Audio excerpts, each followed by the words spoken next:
maintenant, en fait, on va changer un petit peu de perspective, prendre un peu de hauteur, puisque je vais vous parler des jeux sérieux en général, des grandes caractéristiques des jeux sérieux en général, et en particulier de ceux qui ont pour thématique l'agriculture, l'alimentation, l'environnement ou encore le territoire. Donc un ensemble thématique dans la suite de la présentation, j'appellerai AAET par souci de simplicité. Dans cette présentation, en fait, on va voir que, enfin, on l'a déjà vu un peu depuis le début de l'après-midi, mais les jeux sérieux, ce sont vraiment des objets hybrides qui embarquent une diversité d'acteurs à des fins qui sont tout aussi variées. Bon. Et en fait, quand on a commencé à travailler sur le projet de plateforme Gamae, on avait l'impression d'un phénomène d'ampleur, d'une multiplication des expériences de conception de jeux sérieux. Et on a souhaité commencer ce travail par un travail de recensement pour essayer justement de mesurer l'ampleur du phénomène. Donc on a conduit une enquête assez large, donc en 2020 et en 2021, dont je vais vous présenter les principaux enseignements dans une première partie. Et puis ensuite, je vous présenterai la façon dont la plateforme Gamae qu'on est en train de structurer ambitionne de participer à cette dynamique autour des jeux sérieux. Alors, en guise d'introduction, donc Sylvain l'a déjà dit en tout début d'après-midi, mais rappelez peut-être que ça fait déjà plusieurs années que à INRAE et puis plus largement dans les organismes de recherche, de développement et de formation, on a vu apparaître cet objet jeu sérieux. Donc pour ne citer que quelques exemples, il y a le jeu Mimix ou encore le Rami Fourragé qui ont été conçus à INRAE, ou encore le jeu Mission Ecophyto conçu par les CIVAM, ou Angèle par, à l'époque, AgroCampus Ouest. Donc des jeux qui apparaissent aujourd'hui comme assez pionniers dans la mesure où ils ont été conçus avant 2016. Donc ça fait des jeux qui ont un certain recul.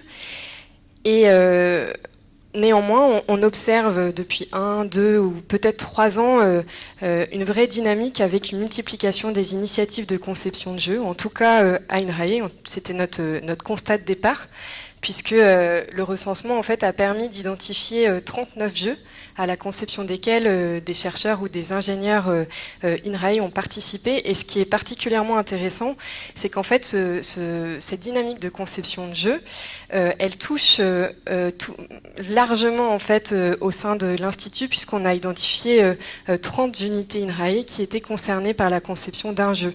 Même si, comme l'a rappelé Christophe, on a des collectifs qui sont particulièrement dynamiques sur le jeu depuis longtemps, comme l'UMR Territoire. C'est quand même intéressant de noter que c'est quelque chose qui intéresse un peu partout. Et ce que je voudrais souligner ici aussi, c'est que 75% de ces jeux ont moins de 5 ans. Donc, ce qui confirme quand même l'idée de quelque chose de relativement récent. Alors, des jeux sérieux à INRAE, pourquoi faire? Donc, lorsqu'on se penche d'un peu plus près sur les finalités qui sont associées par les concepteurs à ces jeux, on voit qu'on a des choses assez différentes. Donc, un même jeu pouvant avoir plusieurs finalités, mais la plupart des jeux sont plutôt positionnés sur une de ces 4 finalités. Donc on a des jeux pour outiller la conception, simuler des scénarios, explorer les conséquences de changements dans le jeu. On a des jeux dont la finalité est plutôt de faciliter le dialogue, la concertation entre des acteurs de différents horizons, notamment sur des problématiques territoriales, mais pas que. On a des jeux dont la finalité première va être de transmettre des connaissances, donc des connaissances scientifiques, de faciliter des apprentissages sur un sujet donné, donc c'est ce dont on vient de parler juste avant. Et puis on a des jeux qui ont été conçus d'abord pour sensibiliser des acteurs sur une thématique et qui n'ont pas forcément pour objectif premier de rentrer profondément dans un sujet. Alors, le jeu sérieux, donc c'est aussi une communauté scientifique dynamique, donc à laquelle participe INRAE et ses partenaires. Donc pour citer que les collectifs les plus visibles, donc il y a bien sûr le collectif Commode qui est animé par le CIRAD et qui rassemble des chercheurs de différents instituts. Donc il y a l'UMR Territoire ici à Clermont-Ferrand. On peut citer aussi l'UMR Agir à Toulouse ou encore l'UMR Géo à Montpellier. Et ce qui est aussi intéressant, c'est que au-delà de la dimension scientifique, le jeu sérieux, à INRAE en tout cas, intéresse à différents niveaux, puisqu'en fait, il permet d'embarquer des questions qui ont à voir avec la science, on l'a vu, mais aussi l'innovation, le partenariat, la médiation scientifique, la formation, ou encore l'appui aux politiques publiques, qui sont des sujets qui sont traités à différents endroits et par différentes personnes. Donc en fait, c'est en ça que je dis que le jeu sérieux, c'est vraiment un objet hybride sur nos thématiques, puisque ce sont à la fois des objets de recherche, des produits de la recherche, des supports de médiation scientifique, et puis parfois également des artefacts méthodologiques dans un processus de recherche, donc des objets qu'on va créer dans un processus de recherche, par exemple, pour collecter des données et produire des connaissances sur une question dont le jeu n'est pas particulièrement central.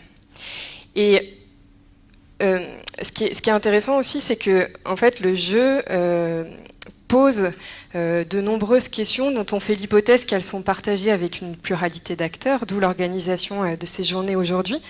Des questions qui ont à voir avec la conception, donc de prototypage, de game design, les modèles qu'il y a derrière les jeux, des questions qui ont à voir aussi avec la diffusion ou la valorisation de ces jeux, donc par exemple des questions qui ont à voir avec le partenariat, les cibles, la propriété intellectuelle, et puis tout un tas de questions scientifiques sur l'intérêt d'utiliser, de concevoir un jeu, qu'est-ce que ça produit, etc. Donc un ensemble de questions et une dynamique qui émerge et qui intéresse assez largement à INRAE et en dehors, qui justifie en fait plusieurs choses qu'on a lancées l'an passé. Donc l'enquête dont je vais vous restituer les résultats juste après, et puis aussi une volonté de valoriser les jeux et l'expertise qu'on a acquis tout en contribuant à la science. Donc ceci à travers deux choses, donc la structuration des activités de la plateforme GameAE depuis l'an passé, et puis quelque chose aussi, la structuration d'un accompagnement interne autour de la valorisation des jeux sérieux, donc quelque chose qui est porté par les directions d'appui à la recherche depuis l'an passé également. Alors, est-ce que cet engouement qu'on perçoit pour les jeux sérieux, est-ce que c'est une vue de l'esprit ou une réalité? Donc c'est une des questions à laquelle on a cherché à répondre quand on a lancé ces enquêtes. Donc 2 enquêtes qui ont été conduites dans le cadre de 2 stages de master et qui avaient 4 grands objectifs. Donc le premier de nos objectifs, c'était donc de recenser les jeux AET conçu à INRAE, mais surtout en dehors, qu'on connaissait mal, pour essayer de mesurer l'étendue du phénomène, qualifier ces jeux, essayer d'identifier quelles étaient leurs grandes caractéristiques, envisager la possibilité d'en faire une typologie, est-ce que c'est possible ou pas. Et puis également mieux connaître l'écosystème d'acteurs autour du jeu. Qui sont les concepteurs de jeux, pourquoi est-ce qu'on conçoit un jeu, pour qui, dans quel contexte on utilise le jeu sérieux aujourd'hui. Et puis avec l'idée derrière d'une valorisation, donc via une ludothèque numérique pour donner à voir ce qui existe et puis guider l'utilisation, voire la réutilisation plutôt des jeux qui existent déjà.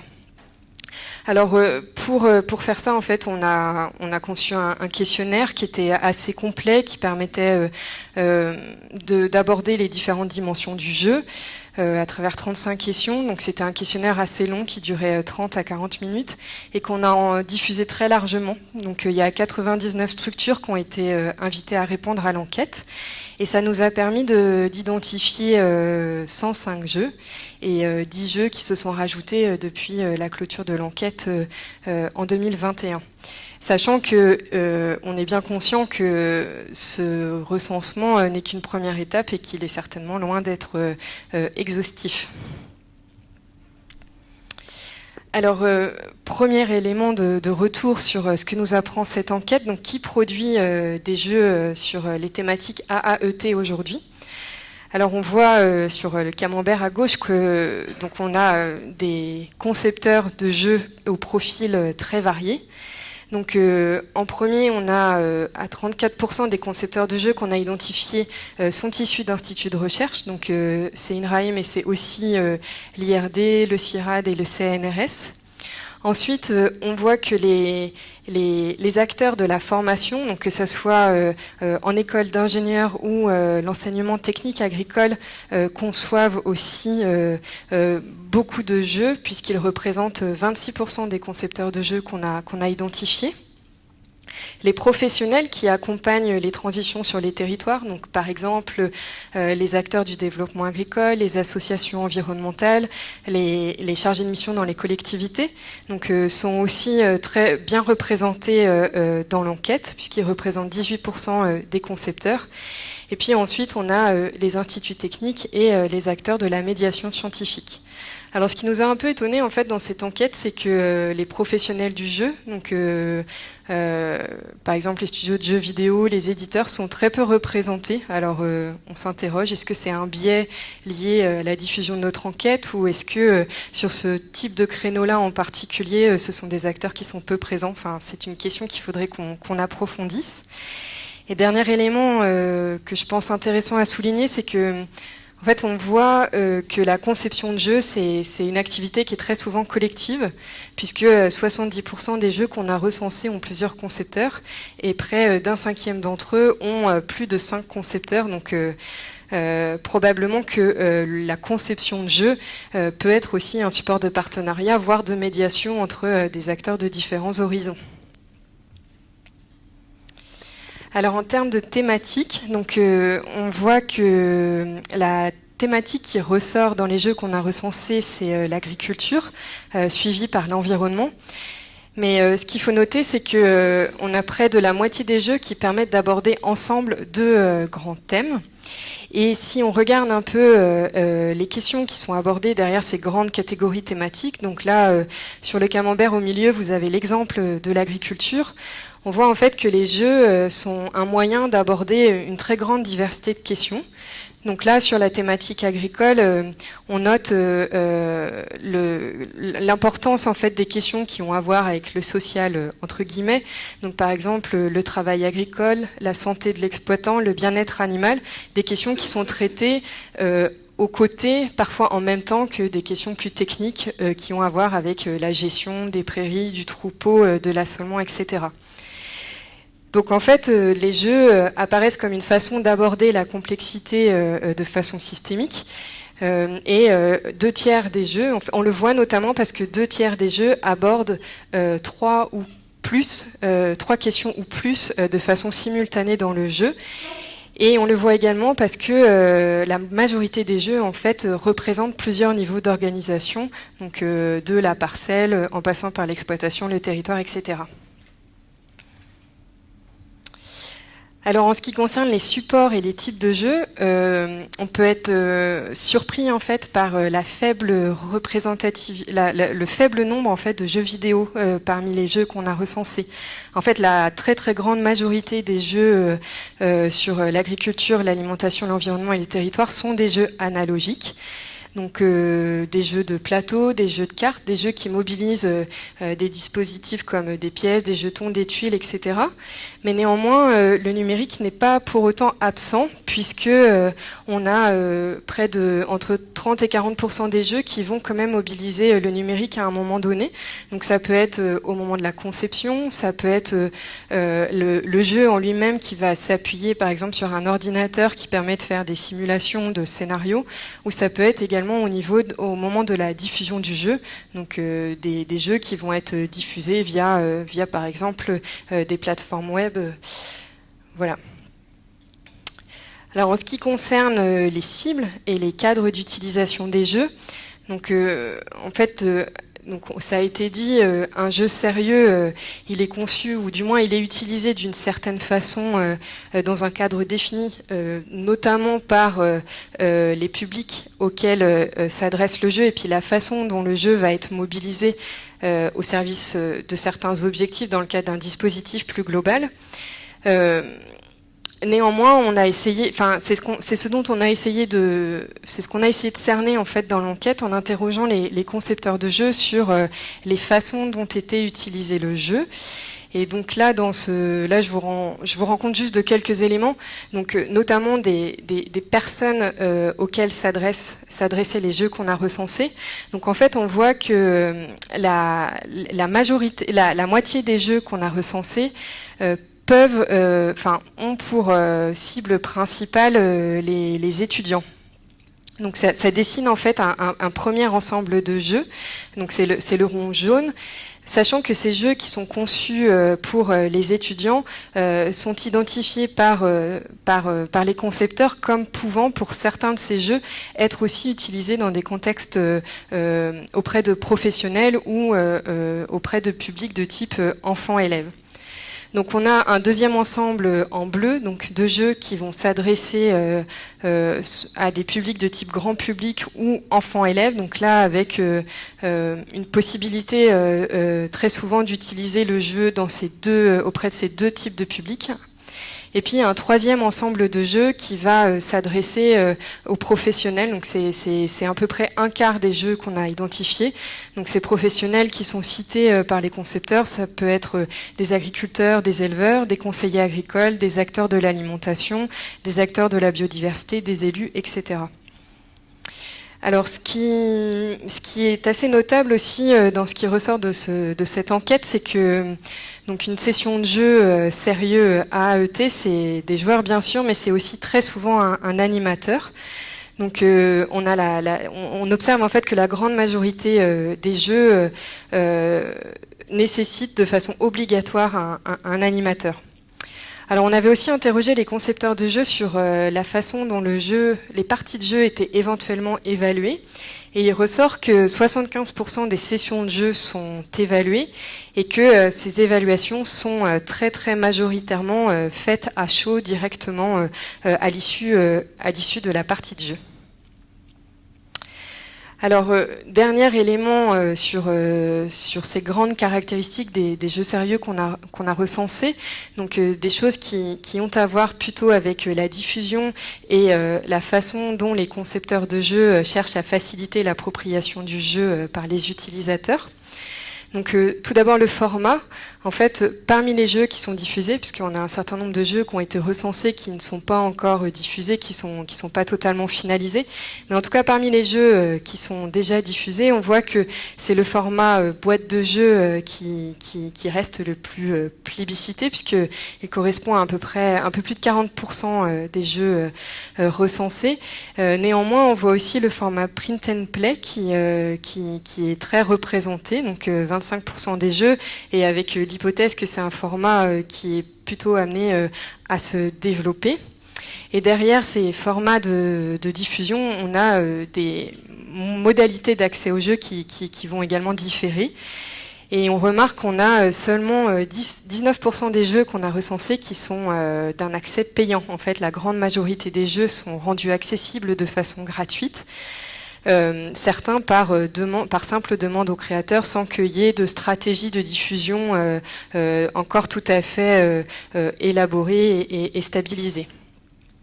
Alors, ce qui me semble surtout intéressant à retenir en fait dans cette diapo, c'est que on voit que la majorité des jeux sont diffusés accompagnés de ressources qui visent en fait à faciliter l'utilisation du jeu et son appropriation. Donc en fait, c'est ce que vous avez, c'est le tableau que vous avez au milieu de la diapo. En fait, on identifie 8 types de ressources qui sont associées au jeu.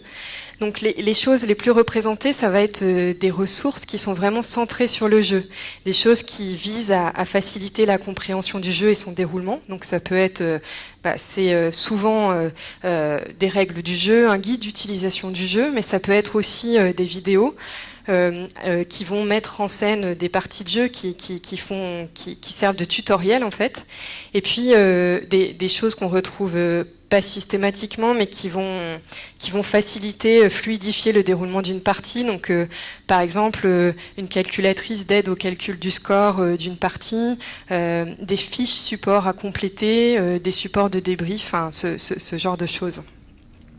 Ensuite, on remarque également que certains jeux sont associés à des ressources qui vont permettre aux joueurs d'aller plus loin dans leur compréhension du sujet traité dans le jeu. Donc ça peut être par exemple des fiches thématiques qui permettent d'approfondir un sujet, ça peut être des liens vers des articles, vers des communications scientifiques, etc. Et enfin, on a des ressources qui vont permettre, qui visent à outiller l'animateur dans la conception d'une séquence d'un dispositif qui va mobiliser le jeu. Donc des choses qui vont lui permettre d'identifier et de travailler à la façon de mobiliser le jeu de façon pertinente, d'identifier à quel moment il doit le mobiliser dans une séquence, pourquoi faire, etc.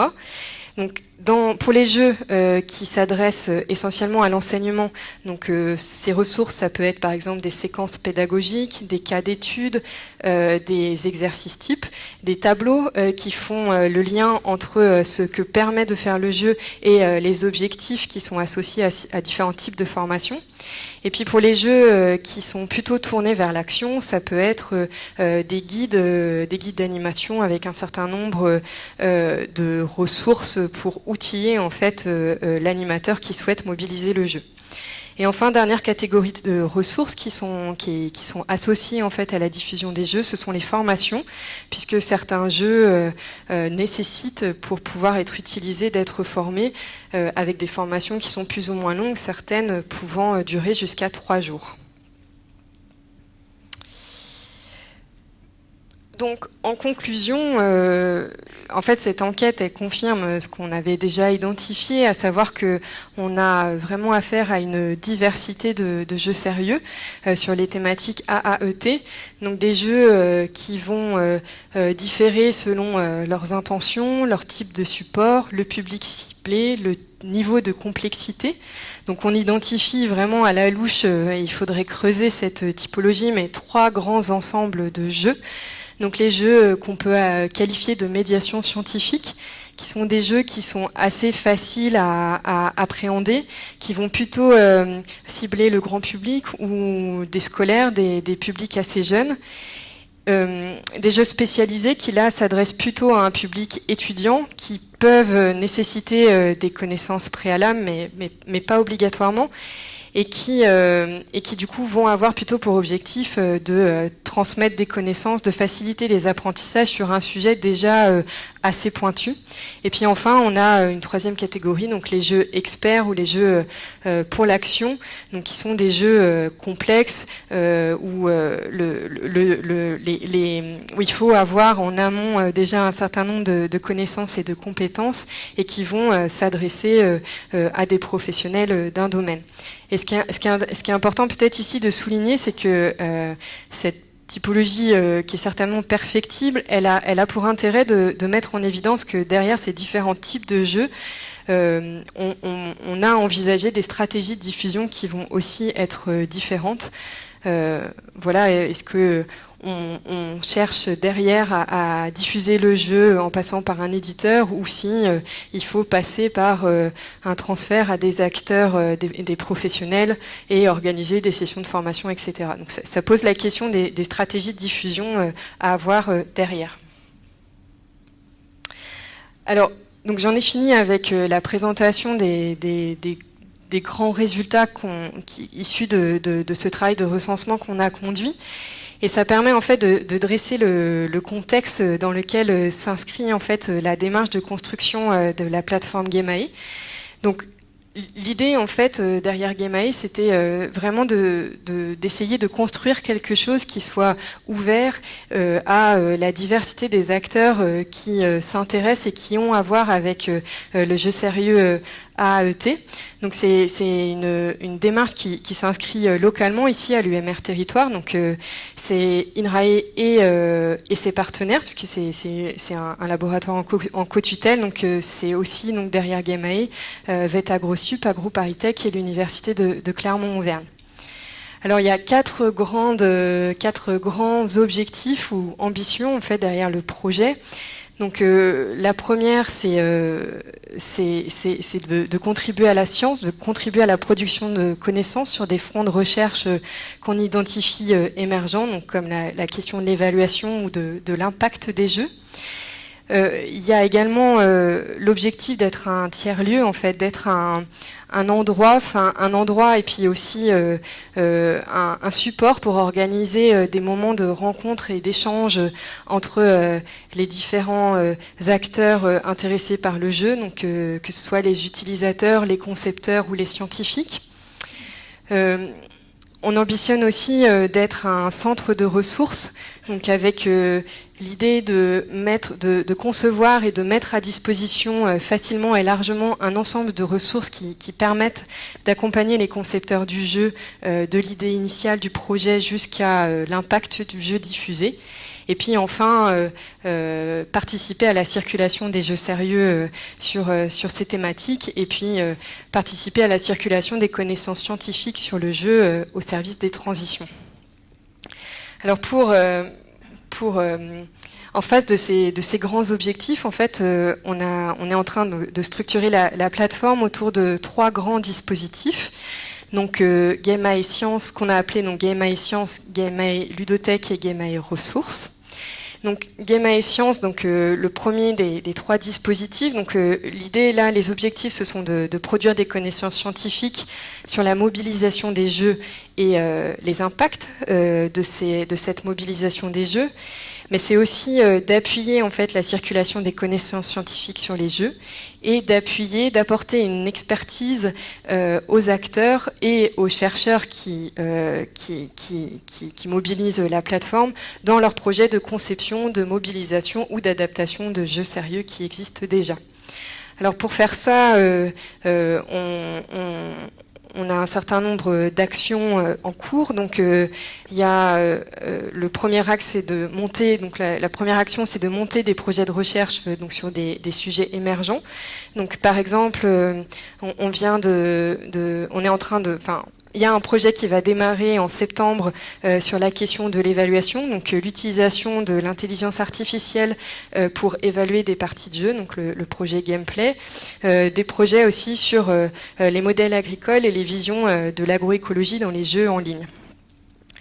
Un autre moyen, c'est de participer à des projets, donc des projets qui peuvent être des projets de recherche ou des projets portés par des acteurs et qui prévoient, parmi d'autres actions éventuellement, la conception ou l'adaptation de jeux à une problématique située. Et puis il y a l'idée aussi de mettre en place une animation scientifique dédiée aux jeux, donc d'organiser des webinaires, de structurer une veille qui serait diffusée largement, des séminaires, et puis des temps un peu forts comme les journées GameAE qui nous rassemblent aujourd'hui. Alors le deuxième dispositif de la plateforme, donc c'est GameAE Ludothèque.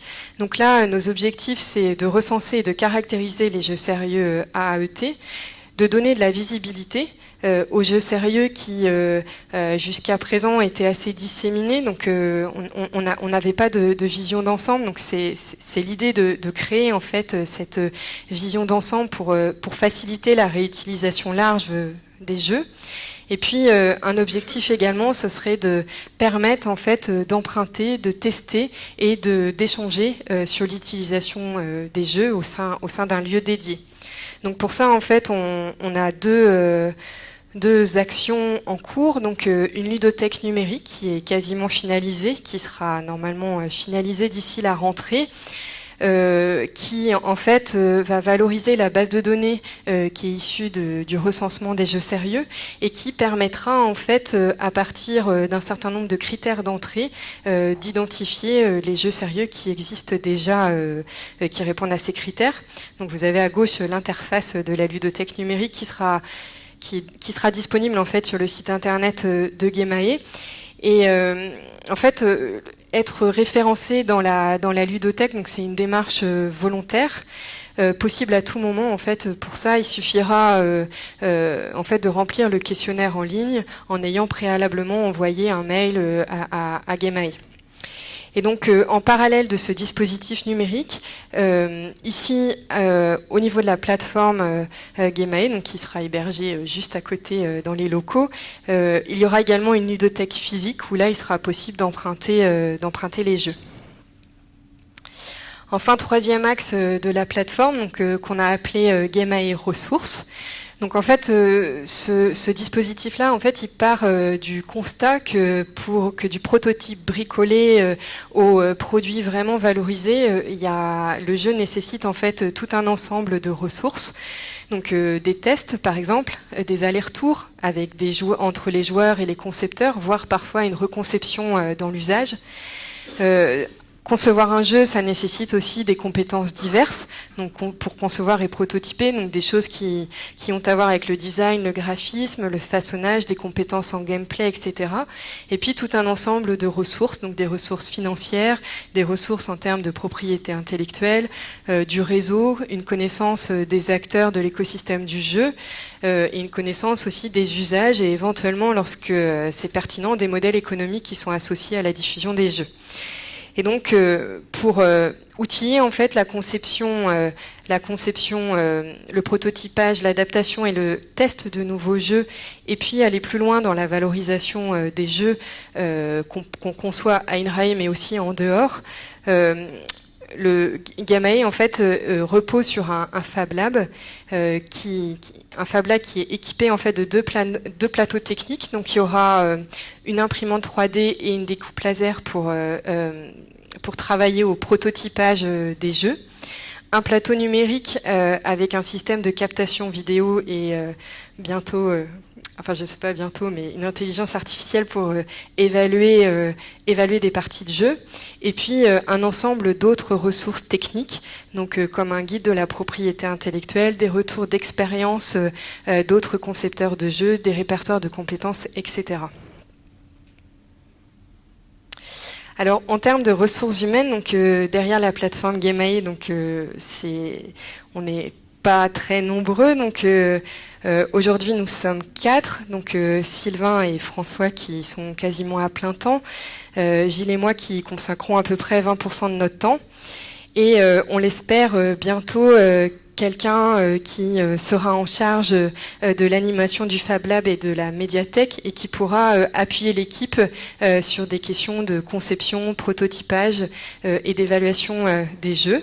Donc un poste à la mobilité qui, on l'espère, sera ouvert prochainement. Et puis aussi, j'en profite pour faire une annonce, il y a des gens intéressés, parce qu'on cherche en fait quelqu'un pour finir l'étude de préfiguration de la plateforme, donc qu'on a commencé, mais Smilton, qui l'a conduite jusqu'à présent, s'en va. Donc voilà, on cherche à recruter quelqu'un pour finir ce travail un peu de scénarisation du fonctionnement de la plateforme. Et enfin, pour conclure, donc sur la suite de la plateforme Gemae, donc il y a un certain nombre de projets scientifiques qui vont démarrer. Donc le projet Gameplay dont je vous ai parlé sur l'utilisation de l'intelligence artificielle pour l'évaluation de parties de jeu. Un autre projet, donc Vitarbae, qui va consister à adapter des jeux qui existent déjà à d'autres productions agricoles. Et puis il y a un certain nombre d'autres projets qui sont en construction. Notre ambition d'ici la fin de l'année, en fait, c'est de solidifier le projet Gemae, donc en finalisant l'étude de préfiguration qui devrait nous permettre en fait d'avoir des scénarios de fonctionnement et de développement, puisque nous, notre enjeu, c'est c'est vraiment de positionner des activités qui offrent une plus-value par rapport à ce qui existe déjà, par rapport à ce que les acteurs font déjà, des activités qui répondent à des besoins, tout en étant réalisables avec les ressources humaines et techniques dont on dispose. Et d'ailleurs, j'en profite pour vous signaler qu'on vous enverra à la suite de cette journée une enquête, justement pour essayer de mieux cerner quels pourraient être vos besoins ou vos éventuelles envies par rapport à cette plateforme. On a également des perspectives qu'on souhaiterait explorer, donc voir dans quelle mesure on pourrait structurer un volet formation sur les jeux sérieux à partir de cette expertise que cherche à valoriser la plateforme. Et puis il y a un enjeu certainement à réfléchir à la façon dont la plateforme peut être un outil, ou comment en tout cas elle peut se positionner par rapport à la communauté du jeu sérieux. Donc ça va passer probablement par l'élaboration de newsletters, la programmation d'un cycle de webinaires, voilà des choses qu'il faut qu'on structure. Et puis enfin pour conclure, dire que voilà, je pense que les journées Gemae, le programme que vous a présenté Sylvain tout à l'heure, donc avec un programme assez varié, rendent assez bien compte de ce qu'on essaye de faire en fait à travers cet outil plateforme. Donc être un peu à l'interface de questions de dissémination, de science, de mise en réseau, et puis d'appui à la conception de jeux. Voilà. Je vous remercie.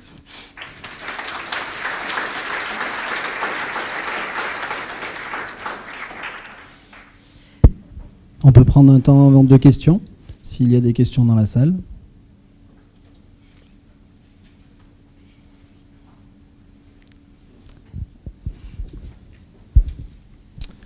Eh ben, merci beaucoup, Medellin, pour la synthèse, la présentation, les suites. C'était très intéressant et je pense on s'y retrouve tous avec les résultats.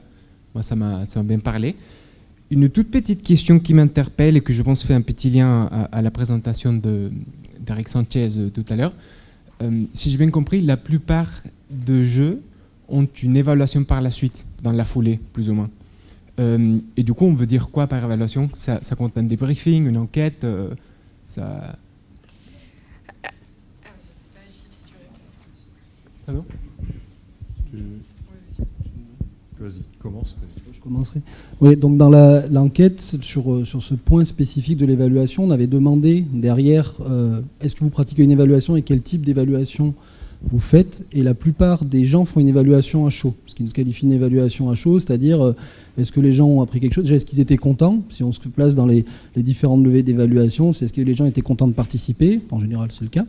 Et après, il y a une évaluation dite de connaissance. Donc, quand c'est des jeux d'enseignement, c'est des enseignants qui font du test de connaissance par la suite, c'est-à-dire qu'ils font soit une évaluation type normative, soit plutôt formative avec l'ensemble des étudiants dans une classe. Il y a très peu de choses, et c'est pour ça aussi qu'on a fait le thème de ces journées là-dessus, sur qu'est-ce que ça provoque par la suite. C'est ce qu'Eric a abordé notamment dans sa présentation. Ça, c'est le cas des jeux pédagogiques, mais sur les jeux pour l'action, c'est aussi un vrai trou, en fait, parce qu'il y a très très peu d'évaluation de moyen long terme.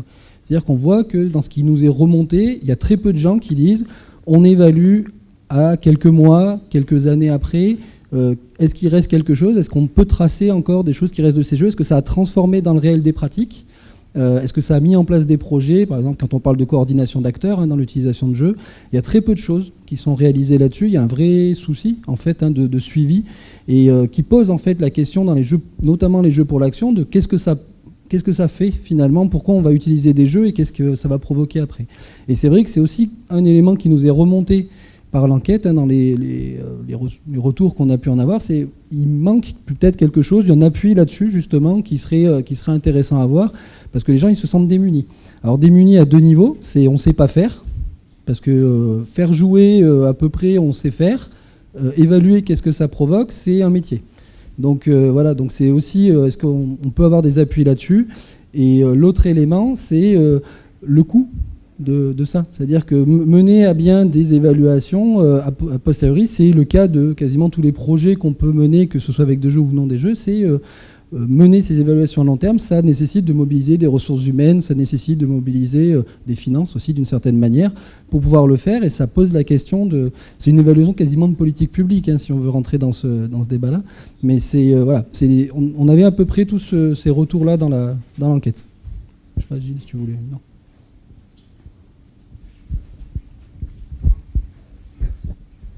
Une question de curiosité, et j'espère que ça ne va pas casser l'ambiance, parce que je trouve que votre système est super bien organisé avec différents modules et ça forme un ensemble très très cohérent. Je voulais savoir comment est financé le dispositif. T'as bien fait de rester. Si, on n'a pas de problème de financement. Tu veux que je... En plus, tu l'as marqué un peu, donc je te laisse... En fait, donc, cette phase de structuration de la plateforme, en fait, elle a été financée via différentes sources. Donc, il y a un appui fort d'INRAE, donc via le département ACT, et puis aussi via la direction du partenariat Transfert Innovation à INRAE. On a aussi répondu à des appels à projets. Donc, on a un financement de l'ICIT ici à Clermont-Ferrand. Et on est également financé par le GIS qui porte sur le jeu. Et clairement, en fait, c'est pour ça aussi qu'on fait une étude de préfiguration, c'est qu'on a un enjeu très fort à construire un modèle de fonctionnement et un modèle économique autour de cette plateforme. Donc on est en train de réfléchir en fait aux différentes activités qui vont être associées, la part qui seront facturées, comment, à qui, sachant que l'idée c'est que ça soit quand même, que ça reste un outil très largement accessible et que le coût soit pas du tout un frein. Mais voilà, ce sont des réflexions qui sont en cours et qu'on a identifiées comme urgentes en fait pour pouvoir développer en fait ce qu'on ambitionne de faire. Mais c'est pas une question piège dans le sens que, en tout cas pour ce qui est du moyen terme, déjà on est calé parce que on sait en tout cas répondre déjà à des appels d'offres de recherche et on a été associé, les projets qui ont été énoncés par Medulline, c'est des projets partenariaux pour une partie d'entre eux. Donc on est associé sur des partenariats, donc c'est sur des projets de recherche, donc il n'y a pas de souci. On a des lignes dédiées pour la plateforme, donc dans ce cas-là ça rentre. Le projet Gameplay, c'est un projet porté par la plateforme lui-même qui a été financé, donc on a tous nos financements derrière. Et la question, elle se pose plutôt, et c'est pour ça qu'on vous sollicite aussi, c'est sur quand on est sollicité par n'importe quel type d'acteur, on a besoin de faire quelque chose, c'est comment on fait justement ce lien avec différents types d'acteurs qui ont des profils différents, parce qu'on sait très bien qu'on va pas pouvoir répondre de la même manière à une grosse entreprise qui va dire moi, ou alors un gros...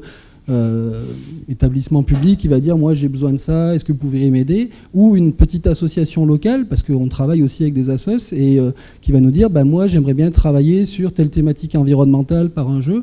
Donc ça nécessite aussi de penser justement ce rapport partenarial qu'on peut avoir avec les différents acteurs pour pouvoir monter justement un modèle qui permette de répondre à tout le monde, parce que l'ambition là quand même bien marquée, c'est d'avoir un Fab Lab, quelque chose de collaboratif qui permette aux gens de venir sur la plateforme, de venir, de participer. Moi j'ai envie de créer un jeu, comment on peut faire, et d'échanger avec les gens de manière locale ou nationale, hein, puisque l'ambition c'est d'être aussi au national, et donc du coup de pouvoir faire ça. Donc c'est aussi l'enjeu de réfléchir à ce modèle pour pouvoir le faire.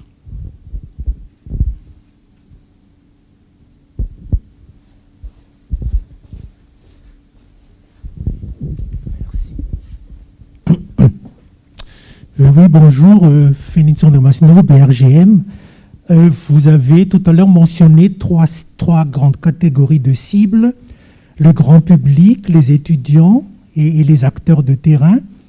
Alors nous, dans un jeu qu'on a fait, notre cible finale, c'était les acteurs du terrain, mais dans un cadre de maturation logistique, on l'a fait quand même faire par des étudiants qui sont plus tolérants que les acteurs de terrain.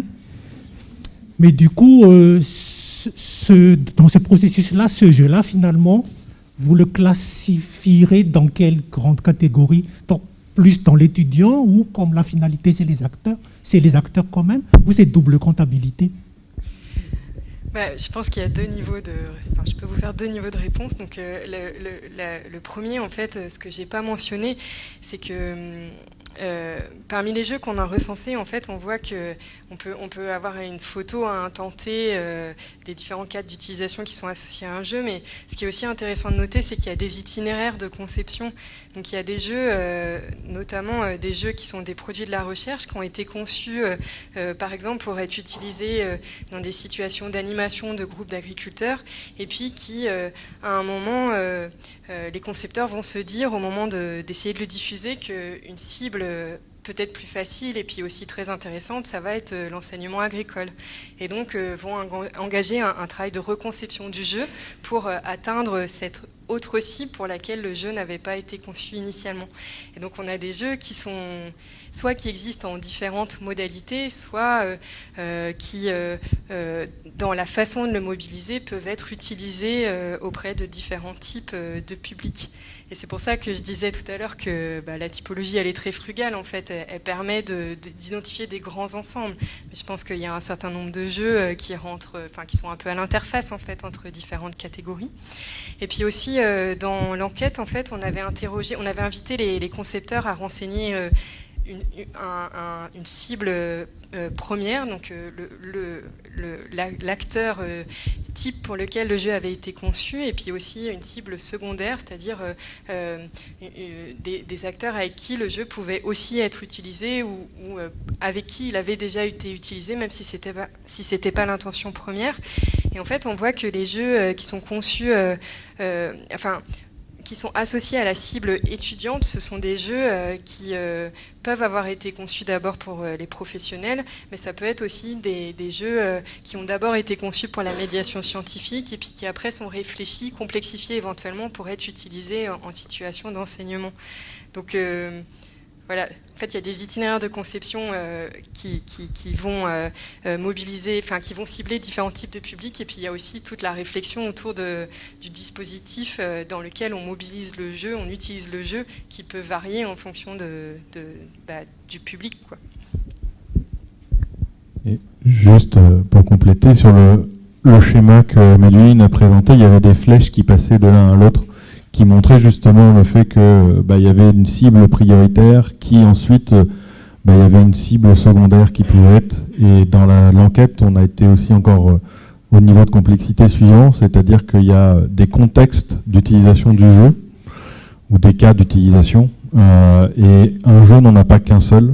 Il y en a qui sont utilisés, par exemple, initialement avec un mode de fonctionnement pour le grand public, un deuxième contexte avec les étudiants et finalement le contexte avec le grand public, la cible première c'est le grand public, la cible secondaire ce serait des élèves de collège, et puis par contre le contexte d'utilisation en enseignement, la cible prioritaire c'est les élèves, les étudiants, avec une cible secondaire sur des associations par exemple qui pourraient vouloir développer des compétences ou de la formation auprès d'agriculteurs.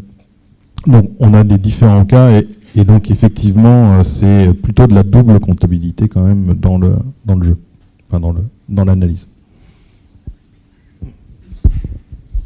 D'autres questions? Oui, deux.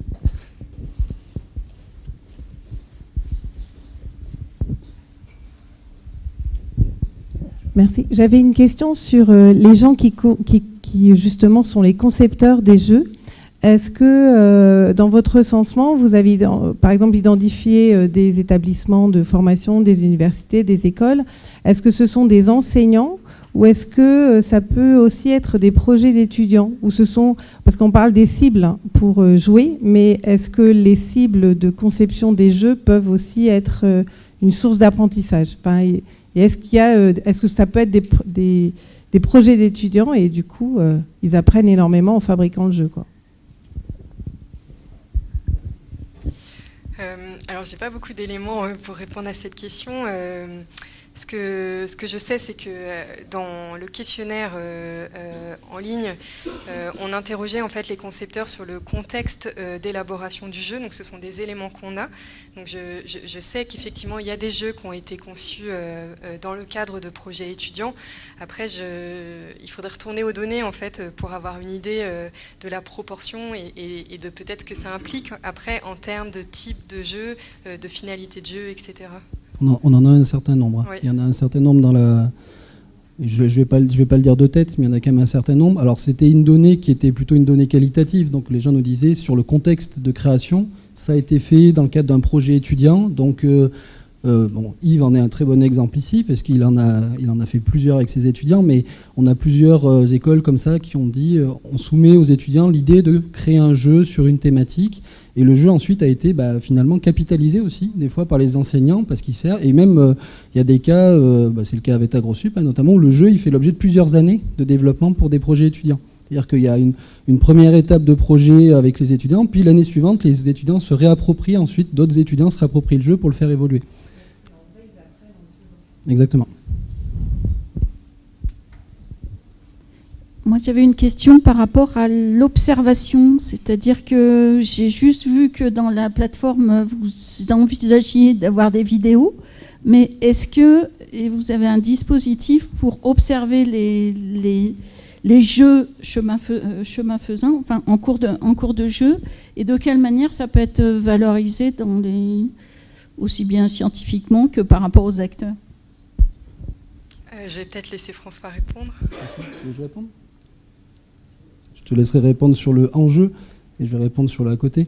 En fait, on a une stratégie d'évaluation qui est assez mixte. En fait, c'est qu'on s'est rendu compte qu'il y avait les deux éléments à analyser, c'est-à-dire ce qui se passe dans le jeu, et c'est un peu ce que Eric a décrit dans ses propos, c'est la question des traces dans le jeu. Donc François, je te donnerai le micro sur cet aspect-là.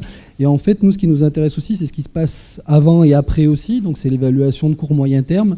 Et donc on est en train de réfléchir aussi à des stratégies pour réaliser cette évaluation de moyen terme. C'est notamment le cadre de la thèse de Rebecca qui est ici. Si vous voulez entendre parler de ce processus d'évaluation qu'on est en train de mener, la présentation de Rebecca le traitera amplement dans son atelier. Et donc c'est l'idée d'avoir les deux, c'est-à-dire pour la plateforme, c'est d'avoir l'évaluation de ce qui se passe en session, et là je vais laisser François en parler. Et ce qui est à côté des sessions, on fait aussi des dispositifs d'évaluation qui sont à la fois pour les scientifiques, qui nous permettent d'évaluer les traces, ça revient à ce que Eric a présenté aussi tout à l'heure, mais aussi nous, pour les jeux pour l'action, qu'est-ce que ça produit. Donc on fait aussi du suivi de qu'est-ce que ça produit pour les gens et qu'est-ce que ça produit sur le terrain. Par exemple, quand on fait de la reconception de systèmes agricoles avec des paysans, est-ce qu'ils transforment réellement leurs pratiques, comment ils les transforment. Donc c'est là où on fait appel à des agronomes, à des zootechniciens aussi pour apporter des connaissances sur ces suivis. Donc on aborde ces deux crans, mais François, je te laisse peut-être répondre sur la question des vidéos et de l'évaluation en session. Oui, alors pour ce qui concerne la vidéo, en fait, à ce stade, on n'est pas beaucoup plus avancé que d'autres. Finalement, pour le moment, ce qu'on mobilisait, c'était la vidéo pour pouvoir retracer un petit peu qu'est-ce qui se passe pendant les sessions de jeu. Ce qu'on s'est aperçu, le bilan qu'on a, c'est que c'est quand même un processus très coûteux, parce qu'il faut reprendre assez finement finalement l'analyse de jeu. Ça fait un peu référence au chronogramme qu'on a vu dans l'introduction, dans la conférence introductive. La piste qu'on a pour le moment, c'est justement le projet dont a parlé Méduline, le projet Gameplay, qui vise à mobiliser l'intelligence artificielle pour faire de l'analyse d'images et pour justement essayer d'abaisser ce coût en temps notamment d'analyse.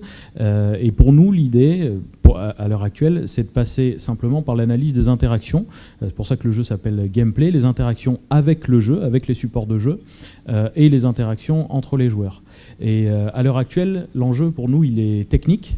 C'est vraiment d'abaisser ce coût d'analyse. Ensuite, la question autour de cette analyse, elle doit être construite par les scientifiques. Pour le moment, l'idée, c'est d'abord de fournir un outil et de faire la preuve de concept du lien entre cette avancée technique d'intelligence artificielle et la dimension analyse vidéo des jeux. Je ne sais pas si tu as quelque chose à rajouter là-dessus. D'autres questions? Oui.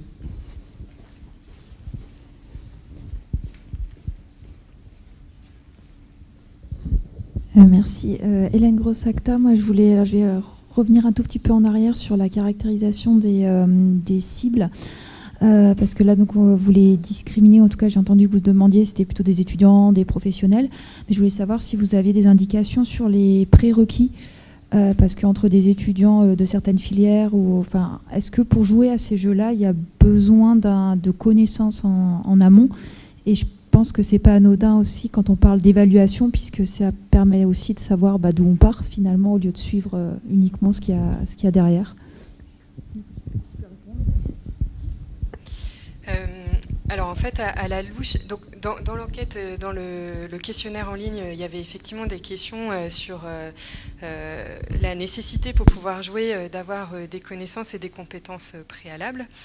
Et c'est ce que j'ai essayé de rendre compte un peu à travers les 3 grands idéotypes de jeu, où en fait on voit quand même assez nettement que la différence entre des jeux de médiation scientifique et puis des jeux des jeux cibles étudiantes, c'est notamment que l'importance des connaissances préalables qu'il faut avoir.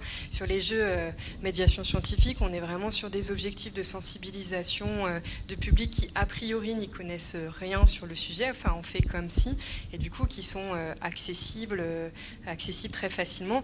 Là où des jeux qui visent plutôt des publics étudiants supposent que l'étudiant ait déjà un certain nombre de connaissances en amont. Et les jeux professionnels, donc je ne sais pas si on peut parler de connaissances vraiment, mais en tout cas, ce qui est sûr, c'est que ce sont des jeux qui sont complexes et qui nécessitent en fait d'avoir des compétences, des connaissances, de la pratique, des savoirs, etc. pour ne serait-ce que comprendre en fait l'intérêt du jeu, ce que représente le jeu, le système, etc. quoi. Mais il faudrait certainement creuser cette typologie qui est à la louche un peu. C'est un autre objectif.